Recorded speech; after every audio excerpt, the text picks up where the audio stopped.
दोस्तों ये कहानी है जू की, जो कि एक डिटेक्टिव होता है। लेकिन फिर एक केस के दौरान जू को पता चलता है कि इस दुनिया में इंसानों के अलावा एलियंस भी एग्जिस्ट करते हैं। अब आगे जू के साथ क्या क्या होता है, चलिए देखते हैं इस कहानी में। तो कहानी की शुरुआत में हम एक लैब को देखते हैं, जहाँ पर कुछ लोग एक दूसरी दुनिया के पोर्टल के साथ कुछ एक्सपेरिमेंट कर रहे थे। तभी उनके एक्सपेरिमेंट में कुछ प्रॉब्लम्स आने लगती हैं। ये लोग अपने बॉस को ये बताते हैं। इनका बॉस इनसे कुछ कहने की कोशिश करता है, मगर उसकी आवाज ठीक से ना आने की वजह से ये लोग कुछ भी नहीं समझ पाते। तभी उस पोर्टल से एक खतरनाक मॉन्स्टर बाहर आता है। वो मॉन्स्टर बाहर आकर यहाँ मौजूद सभी लोगों को मारने लगता है। कुछ लोग उसे रोकने की कोशिश करते हैं, मगर वो मॉन्स्टर इन्हें उठाकर फ्री फंड में ही झूला झुलाने लगता है। तभी सभी लोग अपनी जान बचाकर यहाँ से भागते हैं, मगर वो मॉन्स्टर सबको पकड़कर मार देता है। अब कुछ समय बाद हम एक ट्रेन में एक लड़के जू को देखते हैं। वो न्यूज़पेपर पढ़ रहा था। तभी एक बूढ़ा आदमी उसके सामने आकर बैठता है। इसी शहर में हाल ही में एक ज्वेलरी एग्जीबिशन में एक हीरो का हार चोरी हो गया होता है और सीसीटीवी की फुटेज में कोई इंसान नहीं बल्कि एक चमकती हुई आत्मा दिख रही थी। इससे सबको लग रहा होता है कि हीरो का हार किसी इंसान ने नहीं बल्कि किसी भूत ने चुराया है। जू इस बूढ़े आदमी से उसी चोरी के बारे में बात करने लगता है। जू इन्हें एक ग्लास दिखाता है और बताता है कि अगर किसी चीज पर जिंक सल्फाइड लगा हो तो उसकी चमक इस ग्लास पर दिखती है। फिर जू कहता है कि चोर पहले से ही किसी बॉक्स में छुपकर एग्जीबिशन में पहुंच गया होगा और फिर उसने वहां पहुंचकर सीसीटीवी के लेंस को बदल दिया होगा और खुद जाकर बेसमेंट में छुप गया होगा। इसके बाद जब रात में सभी लोग वहां से चले गए थे तो वो चोर बाहर आया होगा और उसने हीरो का हार चुरा लिया होगा। जू कहता है कि उसने खुद पर जिंक सल्फाइड लगा लिया था और वहां लगे कैमरों के लेंस उसने पहले ही बदल दिए थे, जिससे वीडियो में वो किसी आत्मा की तरह दिख रहा था। और इससे लोगों को लगने लगा कि पुरानी हवेली की चुड़ैल ने आकर वो हीरो का हार चुरा लिया है। अब तभी उस बूढ़े आदमी का स्टेशन आ जाता है।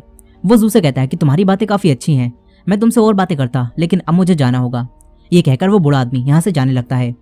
तभी जू उस आदमी से कहता है कि मैं ऐसे ही तुम्हें ये सब नहीं बता रहा था, तुम ही वो चोर हो। अब ये सुनकर वो आदमी भागता है, लेकिन जू से रोक देता है। जू से फाइट करता है और उसे पकड़ लेता है।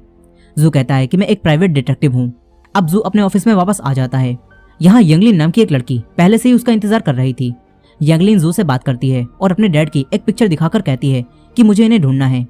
यंगलिन कहती है कि ये मेरे डैड हैं, जो कि 15 साल पहले कहीं गायब हो गए थे, लेकिन अभी एक हफ्ते पहले उन्होंने मुझे ये पिक्चर भेजी है। अब ये सुनकर जू इस पिक्चर को एनालाइज करता है और कहता है कि इस पिक्चर में एक कोड है, जिसे समझने के लिए हमें एक नंबर चाहिए। जू यंगलिन से कहता है कि तुम्हारे डैड ने ये पिक्चर तुम्हें भेजी है, यानी कि तुम उस नंबर को जानती हो। यंगलिन पहले तो कहती है कि उसे वो नंबर नहीं पता, मगर बाद में यंगलिन उस नंबर को याद करके जू को बता देती है।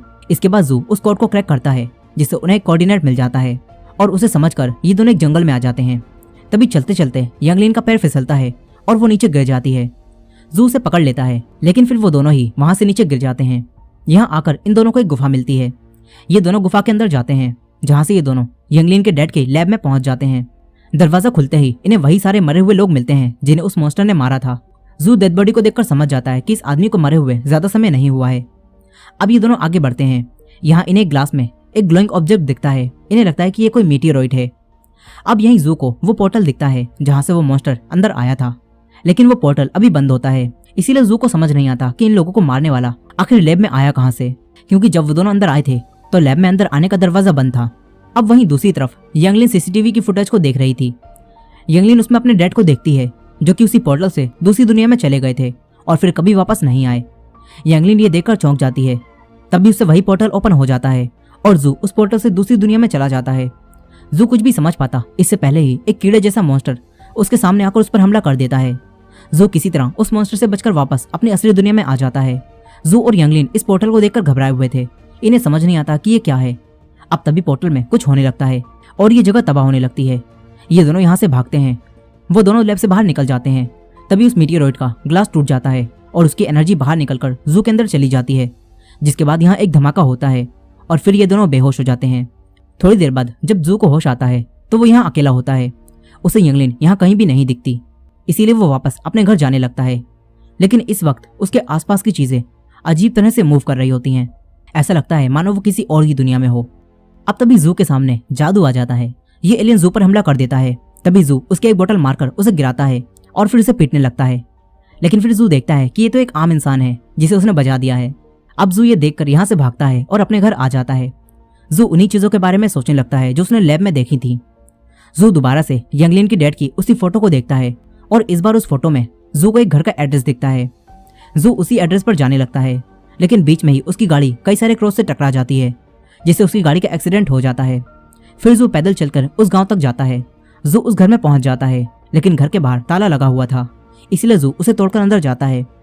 जू को पता चल जाता है कि ये घर यंगलिन के डैड का घर है, लेकिन ये घर काफी अजीब तरह से डेकोरेट होता है। यहाँ एक ही तरह के कई सारे जूते थे और पेंटिंग्स ऊपर लटकी हुई थी। इससे जू समझ जाता है कि यंगलिन के डैड काफी चालाक इंसान थे। यहीं जू को एक पेंटिंग दिखती है जो कि यंगलिन के डैड की थी, लेकिन इसमें उनके साथ एक और लेडी थी जिसने अपना चेहरा नीचे झुका रखा था। अब इसके बाद जू यंगलिन के डैड की लैब में जाता है। यहाँ कई सारी बुक्स रखी हुई थी। जू को कुछ भी समझ नहीं आता, इसीलिए वो अपने आप को यंगलिन के डैड की जगह पर इमेजिन करने लगता है। फिर शाम के समय जब सूरज की रोशनी उस लैब में आती है तो नीचे वैसा ही निशान बन जाता है जैसा कि उस पिक्चर के पीछे बना था, और ये देखकर जू वहां की लकड़ियों को हटाता है और फिर जू को यहाँ एक बुक मिलती है जो कि असल में यंगलिन के डैड की डायरी थी। जू उस डायरी को पढ़ता है। इससे जू को पता चलता है कि यंगलिन के डैड जब इस गांव में आए थे तो यहाँ यंगलिन की मॉम ने उनके लिए एक लैब भी बनवाई थी ताकि वो अपनी रिसर्च जारी रख सकें, लेकिन जब उन्हें कोई कामयाबी नहीं मिली तो इससे वो काफी उदास हो गए। मगर ये देखकर यंगलिन की मॉम ने उन्हें यहाँ के लोगों का एक सीक्रेट बताया और कहा कि एलियंस सच में होते हैं। यंगलिन की मॉम ने उसके डैड को एलियन स्पीशीज जैसी कोई चीज दिखाई, जो देखकर वो हैरान हो गए। यंगलिन के डैड को रिसर्च करने के लिए एक नई दिशा मिल गई, लेकिन फिर कुछ समय बाद ही यंगलिन की मॉम की तबीयत खराब हो गई और वो मेंटली अनस्टेबल हो गई। उन्हें रोज रात में कोई मॉन्स्टर दिखने लगा। इससे यंगलिन के डैड को पूरा विश्वास हो गया कि इस दुनिया में एलियंस जैसी चीजें भी एग्जिस्ट करती हैं। इसीलिए उसके डैड ने वही एलियन स्पीसीज जैसी चीज चुरा ली। अब प्रेजेंट डे में घर में जू को कोई दिखता है। जू उसके पीछे जाता है। वो घर में चारों तरफ देखता है, तभी उसी एलियन जैसी कोई भूतनी जू पर हमला कर देती है। वो जू का गला पकड़ लेती है।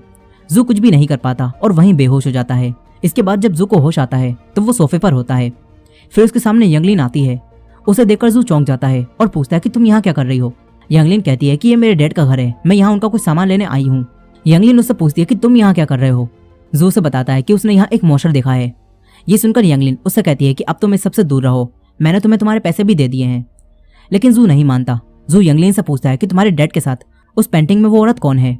यंगलिन कहती है कि वो मेरी मॉम है, जो कि अब इस दुनिया में नहीं रही।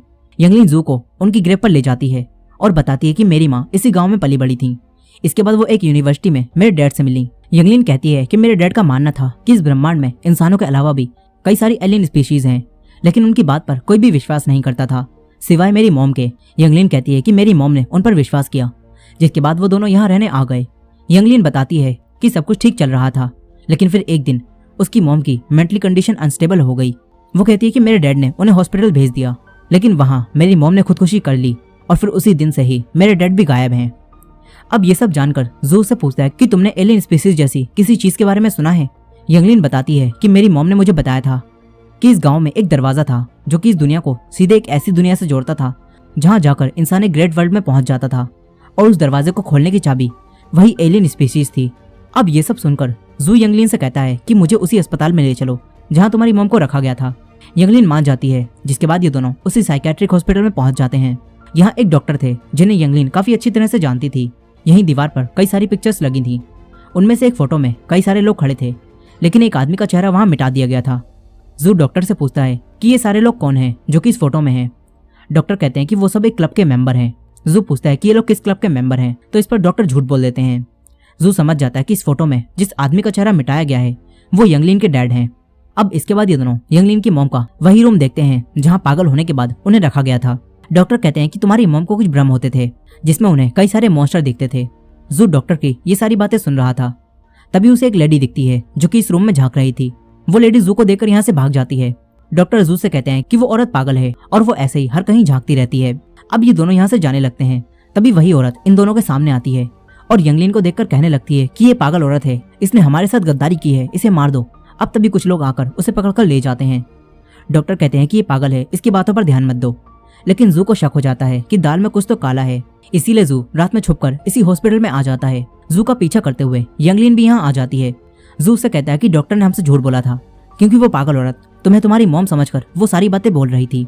अब इसके बाद ये दोनों उसी औरत की सेल में जाते हैं। वो औरत यंगलिन को देखकर कहने लगती है कि तू गद्दार है। जू उनसे पूछता है कि इसने क्या किया है। इस पर वो औरत कहती है कि इसने एलियन स्पीशीज का राज शैतान को बताया और शैतान ने एलियन स्पीशीज को चुरा लिया है। वो औरत कहती है कि इसे सजा सुनाई गई थी, मैंने देखा था। जू उनसे पूछता है कि तुमने क्या देखा था। वो औरत कहती है कि उस रात कई सारे लोग इकट्ठा हुए और उन्होंने उसे फांसी पर लटका दिया था। अब ये सुनकर यंगलिन समझ जाती है कि उसकी मॉम ने सुसाइड नहीं किया बल्कि उन्हें मारा गया है। यंगलिन गुस्से से पूछती है कि उन्हें किसने मारा। अब तभी इस रूम में कुछ होने लगता है। जू बाहर जाने के दरवाजे को खोलता है लेकिन वो लॉक हो चुका था। फिर जू कुछ एलियंस को देखता है जो कि यहाँ आ रहे थे। जू ये देखकर यंगलिन को लेकर यहीं छुप जाता है। फिर वो दोनों एलियंस यहाँ आते हैं और उस लेडी को एक चंसों से बेरहमी से मार देते हैं। वो एलियन यंगलिन को भी देख लेते हैं और यंगलिन को पकड़कर मारने लगते हैं। तभी जू उसे छुड़ाता है लेकिन वो एलियंस इन पर भारी पड़ रहे थे। तभी यंगलिन उसी चैंसो से एक एलियन को मार देती है। इसके बाद ये दोनों एलियन से बचकर भागते हैं और कार में बैठकर हॉस्पिटल से निकल जाते हैं। लेकिन फिर घर में आने के बाद जू समझ जाता है कि उसके अंदर भी यंगलिन की मॉम जैसे सिम्टम्स आ रहे हैं और उसे जो बार बार एलियंस दिख रहे हैं वो असली हैं। जू कहता है कि अगर हमें इस सब को रोकना है तो हमें तुम्हारे डैड को ढूंढना होगा। अब यही उसके हाथ पर चोट लग गई होती है, इसीलिए यंगलिन उसके हाथ पर पट्टी करती है। फिर अगली सुबह यंगलिन जू को बताती है कि मेरे डैड जा चुके हैं। वो कहती है कि मैंने लैब की सीसीटीवी फुटेज में देखा था कि वो उस पोर्टल से दूसरी दुनिया में चले गए और फिर कभी वापस नहीं आए। यंगलिन कहती है कि तुम्हें लैब में रखा वो मीटियोराइट याद है? शायद वो मीटियोराइट ही वही एलियन स्पीशीज है जिसे मेरे डैड ने चुराया था, और जब लैब ब्लास्ट हुई तो उसकी एनर्जी तुम्हारे अंदर आ गई। इसी वजह से अब तुम्हारे साथ भी ये सब कुछ हो रहा है। अब ये सब सुनकर जू काफी गुस्सा हो जाता है। वो तुरंत यहाँ से चला जाता है। जू काफी तेज ड्राइव करके जा रहा था। तभी वही मॉन्स्टर आकर जू की गाड़ी पर अटैक कर देता है। इससे गाड़ी का एक्सीडेंट हो जाता है लेकिन जू बच जाता है। तभी वो मॉन्स्टर जू पर हमला करने वाला था, मगर तभी यंगलिन आकर उस मॉन्स्टर को उड़ा देती है। फिर यंगलिन जू को बताती है कि दूसरी दुनिया में जाने का एक और रास्ता है जो कि इसी गांव में है। अगर हमने उसे ढूंढ लिया तो शायद तुम ठीक हो जाओ। अब ये जानकर जू यंगलिन के साथ उस दरवाजे को ढूंढने लगता है। इन्हें वो दरवाजा मिल जाता है लेकिन उस दरवाजे के आसपास कई सारे लोग अजीब से मास्क लगाए उसके चारों तरफ पहरा दे रहे थे। तभी एक औरत जू और यंगलिन को देखकर घंटी बजा देती है और सभी लोग इन्हें पकड़ने आने लगते हैं। जू उन सबसे अकेले ही फाइट करता है। ये दोनों ने मारकर आगे बढ़ते हैं। तभी एक और मास्क लगाया बहरूपिया जू पर हमला कर देता है। जू उससे फाइट करके उसे भी मार देता है। तभी एक और आकर यंगलिन को पकड़ता है। जू उसके चाकू फेंक कर मारता है जिससे उसका मास्क हट जाता है और ये दोनों देखते हैं कि ये तो वही डॉक्टर है। अब डॉक्टर को छोड़कर ये दोनों आगे बढ़ते हैं। इन दोनों को वही पोर्टल मिल जाता है लेकिन ये पोर्टल बंद होता है। अब तभी यहाँ वैसे ही और लोग आते हैं और फिर इनका लीडर सामने आता है। वो कहता है कि हमने एलियन स्पीशीज के राज को छुपाने की कसम खाई है और हम पोर्टल के दूसरी तरफ किसी को भी नहीं जाने देंगे। मगर तभी जू कहता है कि मैं यंगलिन के डैड की लैब में था और वहां से मैं दूसरी दुनिया में जा चुका हूँ। ये सुनकर उनका लीडर कहता है कि वो आदमी गद्दार था।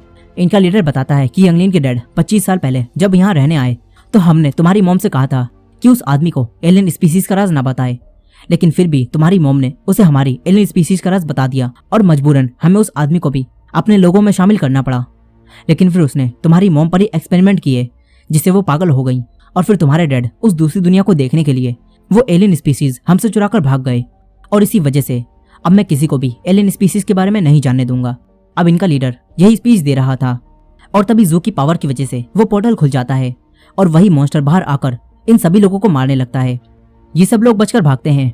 इन लोगों को मरता हुआ देखकर जू और यंगलिन इन लोगों को बचाने के लिए पोर्टल से दूसरी तरफ चले जाते हैं। फिर यहाँ इन दोनों को यंगलिन के डैड मिलते हैं लेकिन वो यहाँ मर चुके थे। अब तभी यहाँ तेज हवा चलने लगती है जिससे जू और यंगलिन अलग होकर बेहोश हो जाते हैं। फिर जब जू को होश आता है तो वो अकेला होता है। उसे कुछ भी समझ नहीं आता कि वो क्या करे, इसीलिए वो रोने लगता है।